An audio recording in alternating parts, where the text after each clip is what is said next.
guys, I hope you're doing well. So I just wanted to show you my stomach before I got a tummy tuck. Super excited. Today marks the 2-week mark of me having my surgery, and this is what I look like after. This was about a week and a half after I got my surgery done, and this was actually the first time I was able to take a shower and kind of move around and not be hunched over. So definitely happy with results. Hey guys, I hope you're all doing amazing. So I just wanted to jump on here and try and answer everybody's questions. So I'm actually excited because today marks the 2nd week that since I got my surgery done. So today, 2 weeks ago, I actually had my surgery done and I'm recovering well. Yesterday was another checkup appointment in Beverly Hills, and they said that I'm a little swollen, which is normal, but that everything looks good and I'm healing well. So I'm just gonna try and get through these questions, and you guys can feel free to ask me any more. So I'm just doing this because, hold on. I'm just doing this because I saw like a bug on the floor. Hold on, you guys. Okay, I don't know, that was a bug. Okay, I'm just doing this because I was trying to find some information on a tummy tuck and there wasn't much out there. So I figured with all the questions that I would just answer the questions. That was my dryer, sorry. So I would just answer the questions as best as possible. Okay, so we're just going to go through them. So, did it hurt? The procedure itself, I was out. I didn't feel anything when I woke up. The pain level was actually at a 0 because I'm sure I was on like pain meds, so I didn't feel anything. What is the pain level like? So today, being 2 weeks out, the pain level is probably maybe a 1, and that's only because I didn't take any pain medication. So you guys can actually take Tylenol by the time your pain kind of subsides, because they give you a really good pain medication, and that is literally going to take care of all your pain. You won't feel anything at all. But it's been 2 weeks now and I don't feel like I need that strong of a dose, and so I just didn't take any medication. So I think the only uncomfortable part is when I stand up, I can feel it pulling at the bottom, so I'm kind of hunched over a little bit still. So the pain level right now, I would say maybe like a 1. When could you get up and walk by yourself? So I think I tried to get up on the 7th day. I tried before that. I think I tried like 5 days after my surgery, and I was able to kind of walk to the bathroom. By the 6th day, I was okay. By the 7th day, I was actually able to take a shower by myself, so that was kind of cool. On what day did you feel your energy coming back? So my energy actually came back a week and a half later. Did you get lipo? Yes, I did. I got lipo on my sides, my back, my waist, and my abs. How long was your procedure? It was 5 hours long. Did you stay at a care facility? I did, and it's called Plaza La Reina. And then someone asked me what the procedure was called. So what I got done was just a tummy tuck, because my doctor said my insurance wouldn't cover the ab repair that I needed. They would only cover the hernia. So how I found out I had nicest recti, I probably completely butchered that, but my doctor diagnosed me. So if you guys are in pain and if you find that like upon coughing, sneezing, bending down, upon bending down, all that stuff, if you see that it hurts, you should probably ask your doctor to check your stomach out and check out your abdomen and make sure there's not anything serious going on.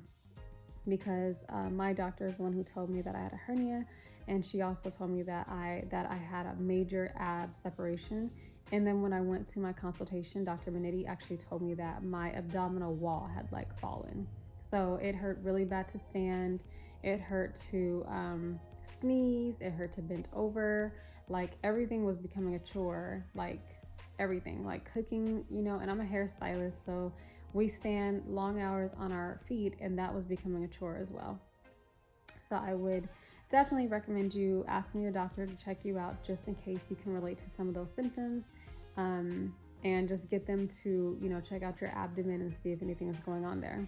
So And then also your insurance might actually cover everything, but mine didn't. So that's why I went with a cosmetic doctor to get everything fixed as far as the hernia and the ab separation, versus going to one doctor and having them fix the hernia, which my insurance did pay for, and then trying to go to another doctor to get the ab repair. So I found Dr. Maniti through a girl named Salt. I think her real name is Alicia Tyre. I'm not sure how you say her last name.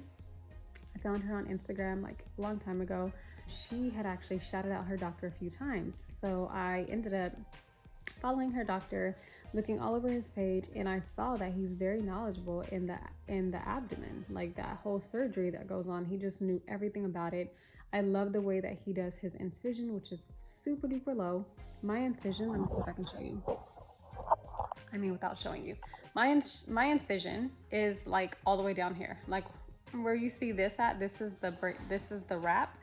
The incision is like lower than this. It's probably a little bit lower than where this is at, and that's what you want, is a doctor who does a low incision, because you want to get back to feeling confident and wearing bathing suits and crop tops, and you don't want to have to worry about your incision line. And I've seen other doctors, and the incision line will be like, here goes the belly button, here goes the incision line, and I'm like, why would you do it that high? That's the whole purpose of a tummy tuck, is to give us our confidence back.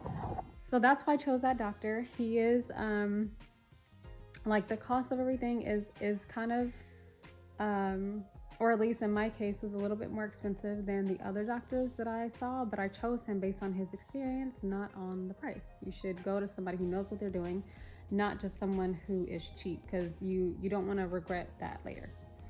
Okay, so how long was your procedure? It was actually 5 hours. Or I think I already answered that question. Okay, some tips I want to give you is rest. So take your time, rest, make sure you have a good support team around you.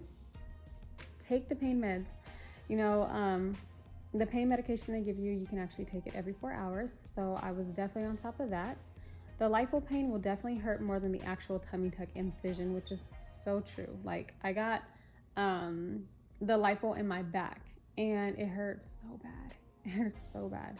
And I don't even know exactly where they did everything. I just know that the tummy, like my incision, that was not really, it wasn't painful at all, actually. It literally, like, 0 pain. Like, on a scale from 1 to 10, 0.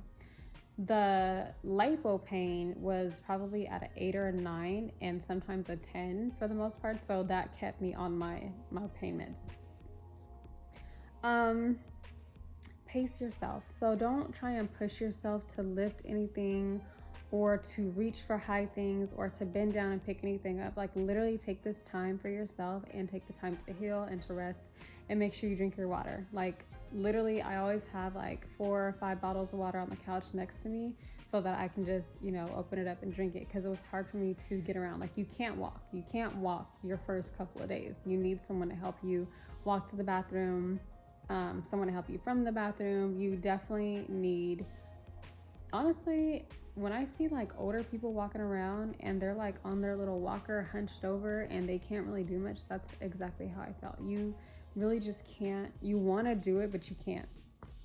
And that's exactly how I felt. So do not push yourself, just pace yourself and allow your body to heal. Stick to a soft food diet so that it can pass through your body easily. So I took an applesauce, watermelon, veggies, lots and lots and lots of water, so that first stool, that first bowel movement is not as hard, because the pain medication will actually make it hard. It makes you constipated. So I ended up taking X-Lax for my stool softener, and it wasn't a stool softener, it's a laxative. So one of the nurses in the care facility told me to do that instead of a stool softener, so that's a great tip for you. And she was right. Pretty much every day I've had bowel movement without having any type of trouble, and I do stick to a softer food. I call it like the baby food diet, because it's like, apples or applesauce or apple juice or water, or soft veggies, smoothies, like very soft food, so that you won't have an issue with your first bowel movement. And then also make sure you drink lots and lots of water. I think I took in like 6 or 7 bottles of water the first day to get the anesthesia out of my system. Designate someone to massage your feet and legs. Trust me, you'll need this. You really will. So you can't do much. I'm going to emphasize that when you get home at all. So I leaned up against the couch, which is this area right here was where I was at. And it's actually this couch right here. And I propped up my feet right here. And I would have my, I had 2 people designated to come and just massage my legs, massage my feet for me, which really did help me out, you guys, because your legs will start to fall asleep from being propped up. And you can't put it's very hard to put your legs like on the ground and then have you like sitting up like this or laying back, because your incision, you'll feel like it's pulling and you don't want to put strain on your incision. Sleep at an angle with your feet propped up. So I just told you guys that I did that, and that's what helped me out, with a pillow under your legs and a pillow under your feet. That's what I did. So I slept at an angle on that couch that I showed you. I had, I think, 2 pillows behind my back, 1 behind my neck, a pillow directly, let me show you guys for those who are visual, a pillow directly under this gap right here. Okay, after a week and a half, sleep sitting up, leaning to one side with many pillows surrounding you. So I'm going to show you the way that I slept. After about a week and a half, I moved over here to this little area. It's kind of, let me show you. This is what it looks like this. So this is where I've been sleeping. And I have this pillow right here, and this pillow is very, very soft. So I have this one right here for me. And I'm going to show you the way that I sleep. So I actually sleep literally sitting up like this. And I'll put like another pillow right here, and I'll just like knock out like this. Now my legs, mind you, are not like this. They're a little bit, they're like up on the couch. And then I usually put another pillow kind of like this. Like that, because it takes off the pressure of your incision. So this is how I've been sleeping at night, and having another pillow, and I'll just kind of knock out, and it's very comfortable, especially if you have lipo. If you didn't get lipo, you probably won't have much of a problem, because the lipo is what hurts the most. So I had lipo. That's what saved me from being in constant pain, especially with sleeping. That's the hard part.